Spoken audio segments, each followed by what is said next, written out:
a nice Memorial Day. It's twilight and beyond on May 25th, 2020. Today's going to be a video that's going to be a little longer than 5 minutes, but it has to be longer than 5 minutes because we have to talk about a sector, or actually two today. That's what we're going to do.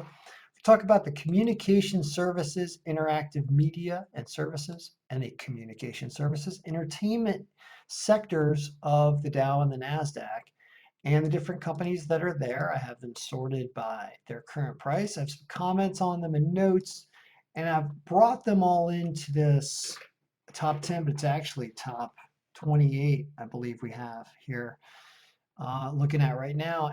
And the way it sorts it out in graphs and stuff, it's pretty interesting. So what do we have to say about it? If you're going to invest in these sectors because you know that there is some communication services, media that can entangle a lot of different types of communication. There's money there, there's advertising there, there's tweets. Where's Twitter? Boom. There's everything that Google does. There's YouTube. The ads on YouTube I've seen lately have been more extensive, and I'm sure people are paying more for them. I think that YouTube's version of Alphabet Google is super powerful right now. Netflix, because everyone turned to Netflix as the default, but I think Netflix is going to have some competitors, and uh, I'm not bullish on Netflix. I'm bearish on Netflix. Facebook, I'm partial against. I just won't talk about. Madison Square Garden Company. I don't think sporting events are coming back with people in the stands anytime soon. It's too far away. It's months away, and that in my mind, they've got a $4 billion mid market cap up there, and I'm just like, wow, we don't know when things are coming back. And when they do come back, we don't know if they're going to be fans. This one is really susceptible to me. I can see why they flatlined there and stayed down. You look at something like the last 120 days, change this chart around a little bit. You can see that, they've stayed down. We're going to extend these things out a little bit. I'll show you how you can widen this a little bit so that we can look at it in a way that's more visually appealing as we go down one by one. We don't have to look at them all at once. So Madison Square Garden, you can see that it's like turned into a Big Dipper here. It just kind of hung out, and it's because we don't know what's going to happen yet. Take-Two Interactive Software. Oh, that's Grand Theft Auto. Okay, so the game Grand Theft Auto is kind of like the Star Wars of the millennial generation or something. The Grand Theft Auto game, I remember Grand Theft Auto back in the 90s in college, like the late 90s, the PC version of Grand Theft Auto being like, oh my God, this is a rated X video game. And the graphics are kind of cool and the idea is fun and you're robbing people, stealing cars. It's hilarious. That game morphed into the most realistic version of any game I've ever seen. You can sit and watch highlights of people playing Grand Theft Auto, and it is massively entertaining because the graphics and the realism and the just what is happening is so enthralling and incredible that what they've done, that they have a just a generation changing product. And when they release their next version, I don't know when that's going to be, probably in the next few years, right? When they do, it's also going to continue to raise the bar. They're just on to something. And so they have a long-term staying potential they should have a goodwill category if they don't in their financials about what that game is and that franchise is worth. It's undervalued no matter what it's valued now, because I see them progressing into the future in a way that I like that company. I mean, I can see why it does this. And when they announce their next game, it's going to have nowhere to go but up. Even if it sucks, they're going to sell 1 trillion copies. Bring that down to magnitude, maybe 1 billion copies or more, whatever. They're awesome. So Electronic Arts, more video game talk. Video games, you can see how they went up here and kind of stayed up with the quarantine situation as we are trying to find a way to take us away, right? A way to divert our attention and put us in a different place when we are in a room and, you're basically locked in a house, or we're supposed to be spending a lot of time there. So it makes sense that continues up, and that's not changing fast enough. We haven't talked about putting really kids back in camps or opening amusement parks or doing things we used to do outside for trips and stuff. It's not clear how that's going to happen yet because we have to wait for weeks to see how opening up affects the virus. So this kind of stuff continues to kind of arc up. It's expensive now, but it's interesting. It's in a different position than Disney. You can see that Take-Two Interactive with the Grand Theft Auto game and Electronic Arts are opposite of what Walt Disney's going through, which is Disney has Disney Plus for media, but in general, you think of them with the Disney World and the Disney product and the franchising of the physical experience. So they're not as quick to react because they haven't opened up their parks yet. We don't have a clear vision of what a socially distanced visit to Walt Disney World is going to look like. It's going to look like something at some point, but it's not returning to everything normal anytime soon. Like that's not an odd thing to think. So there's a lot of question marks here. I don't know what to do with them because they're cheaper than you think they would be and they should recover, but we got to see how they recover and how they make it work. Activision Blizzard, what's that? PC computing games, all video games. I don't have a Grand Theft Auto tie to this one. I don't know what's really good there. So I don't know if they'll maintain or they have a franchise product. Zillow, this is interesting. So Zillow is not profitable. I don't think they've recorded a year with a positive net income in the last 4 or 5. Don't quote me on that, but I'm pretty sure that they are not making money. And even though there could be a run on personal home sales, I don't know if Zillow is the source. They don't make money anyway. I don't like them. They would not be a stock that I would consider purchasing here with their $12 billion market cap. I mean, please. That seems like a joke to me. I don't know what they're doing, but I don't like it. EverQuote, online insurance. I think the insurance industry is in for a weird smacking. The insurance industry usually you'd think would cover weird events like forced closures due to pandemics. And they're in court right now in a lot of different ways, trying to say, well, we don't owe for you having to close your store down or whatever. And it's a weird fight, and I feel like they're not going to win. Plus, all the insurance companies that offered life insurance, if we do have a spike in deaths, like we have had 100,000 deaths almost in the last few months, if you go back earlier months and stuff that wasn't classified as COVID, we definitely have over 100,000 deaths of people that had COVID when they died. Absolutely. We were testing for months in January and February when stuff was still probably rampant around different areas. We just didn't know it and we weren't testing for it. So we're definitely over 100,000 in reality. Anyway, life insurance, stuff like that. Insurance industry is in for a weird reckoning. I don't know what's going to happen in insurance. That's a derivative of insurance, but at least they're online, so they're kind of shielded from the reserves. They're just making a sale essentially online. Live Nation Entertainment, live concerts. Live concerts are one of the last things you would think would return when we are scared about close contact, extended breathing, whatever.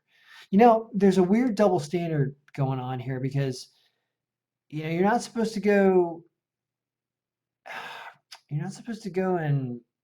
and be next to people for a long period of time breathing. However, we're asking athletes if they're going to come back to being close contact and like a hockey game, like people, you get accidental spit on you all the time in hockey and stuff like this. Like you're asking people to really expose themselves.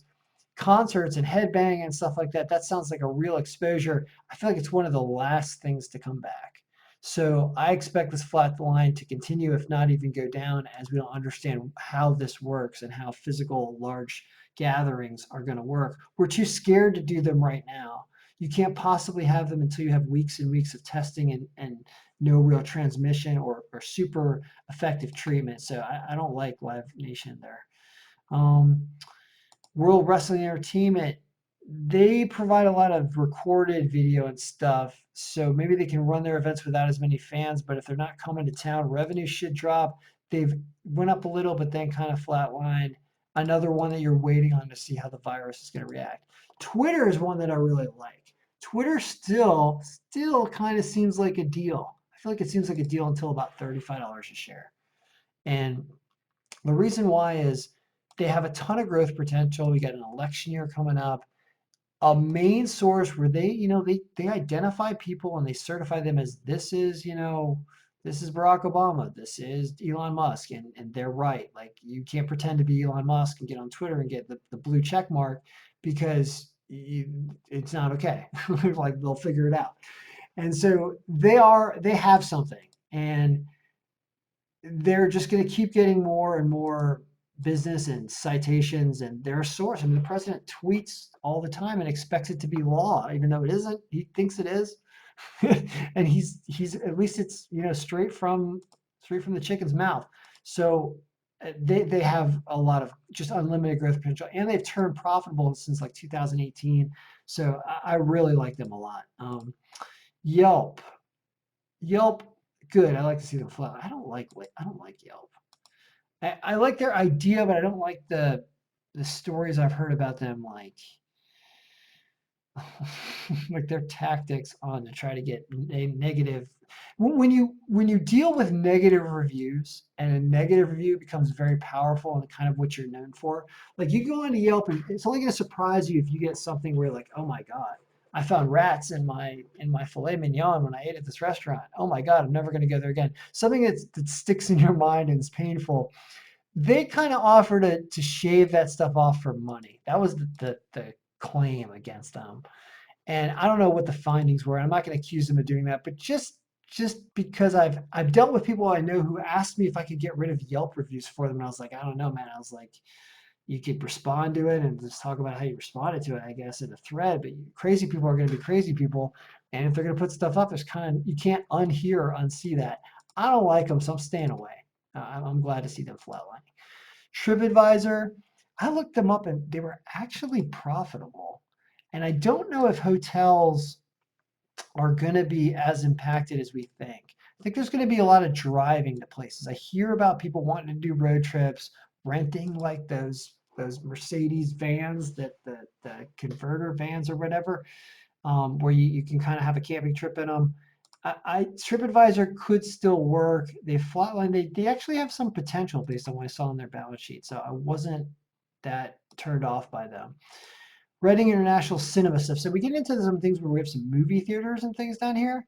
I think these ones are also one of the last to return. And even when they do return, Reading International, Cinemark, IMAX has special technology, but do you want to bring your 4 kids to go watch an IMAX and sit next to people for an hour and with everybody have masks? Or do you just want to walk around the zoo, socially distanced from other people, and not have to sit for an extended period of time? Even if Morgan Freeman's narrating, I don't want to do it right now.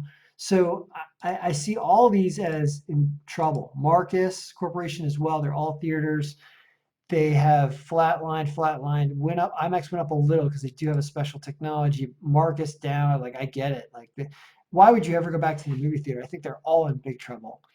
Angie Home Services. That's Angie's List. They look at them. Look at them go. I agree. People want to do work on their homes. It's true. They want to improve their mansions that they live in right now. You want your home to be your castle if you're going to be there all the time. So you're putting money into it, looking for contractors. So that's not surprising. They probably keep going up. What's their market cap? 5 billion. I don't know. What's their revenue? I didn't look up their financials. I will do that and get back to you all because I should have them on the buy list to see that and to understand why they do have a good product right now, I think. Quinn Street Glue Mobile. Quinn Street was online what? She was online performance marketing. Yeah, marketing online. I don't know, not as essential. So I didn't like them as much. Glue Mobile is a gaming company, and their revenues have been increasing, so they fall into that same games category that still survives and does well. TV subscription service. Yeah, that's a no good. It's a no go. Zynga social games, but I didn't like the games. They did like slot machines and poker and stuff, and that one I don't like putting money into that. Travel Zoo down and staying down. Virus must be decreasing the revenue. Yeah, I think they have to do with like going on safaris and stuff like that. Like nobody's going international yet, so that's still big trouble. That follows the same problem that the airlines have. Reading was, yeah, we talked about Reading. I don't know whether they're getting LiveX Media. Yeah. Yeah, I'm not a fan of them. DHI Group Employment, I don't know what that is. Point is, when you look at all these, what you can see, if you can go back and sort things in different ways, is you can say, I did that by stock price. Well, how about if I do it by percent of ceiling price and then by date? And what that's going to do is it's going to show you the best deals in order that I have looked at least 6 of these stocks all the way up to Netflix, and it gives you the order here now of the ones that I would say to buy and kind of why when you look at the notes. Now, remember how I was boasting about Twitter? They are number one on my list. Google's next because of just their execution and potential all rolled into one. They're going to keep going to 1500 plus. Then Electronic Arts apparently is next, along with the Grand Theft Auto, because you don't know when they're going to release their next game. Then I have Disney and then Netflix, and then we start to get into other stuff, but that's not totally in order after that. So that's good advice. I do like Twitter's number one. I do like Google's number two. And then here we start to get into more information. Let's look into when the next Grand Theft Auto game is coming out, because that will definitely lead to a bump in their stock price. So I hope you've learned about the Communication Services Interactive Media and Communication Services Entertainment industries. Next time, we'll go over a different industry, and I think it'll probably be Communication Services Just Media, which is the next one on the list. When we start to sort here, yeah, there's this segment, which I have at least what looks like 20 some companies to go over and how they are slightly different from the ones we went over today. So if you've learned one thing, understand that it's not here anymore, but Twitter is probably the best pickup right now for the next 6 months, the way I look at that chart. So we're out now. Our trade's been winning.